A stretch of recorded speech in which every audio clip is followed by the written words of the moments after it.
వాళ్ళకి నేను ఈ 2 days లో నేర్చుకున్న అంశాలను నేను మళ్ళీ రాత్రికి రేపు మళ్ళొకసారి రీక్యాప్ చేసుకొని నేను నేర్చుకున్నటువంటి అంశాలను మా స్టాఫ్ ఎవ్రీ మంత్ 13 కు మాకు మీటింగ్ ఉంటుంది. ఆ మీటింగ్ లో మా స్టాఫ్ అందరికీ నేను మళ్ళీ ఒకసారి తెలియజేసి తర్వాత మనకి ఇచ్చినటువంటి QR కోడ్ మా స్టాఫ్ అందరికీ స్కాన్ చేపిస్తాను. వాళ్ళు వాళ్ళ పేరెంట్స్ కు వాళ్ళ పిల్లలందరితో మేము దీన్ని ముందుకు తీసుకెళ్తాం.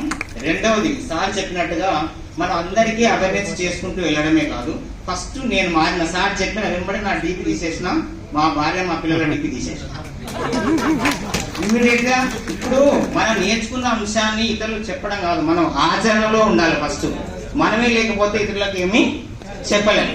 రెండవది మనం ఆన్లైన్ సెక్సువల్ అబ్యూజెస్ గురించి నేర్చుకున్న దానిని మనం ఆన్లైన్ లోనే కాకుండా ఆఫ్లైన్ లో మా స్టాఫ్ అందరం మేమే ఒక స్కిట్ కళాజాత రూపంలో వేసి వివిధ గ్రామాలలో అవేర్నెస్ ప్రోగ్రామ్ చేయడం కోసం మేము నా వంతుగా మా స్టాఫ్ అందరికీ కృషి చేస్తాను. మా సంస్థ తరఫున దీన్ని ముందుకు తీసుకెళ్తామని తెలియజేస్తున్నాను.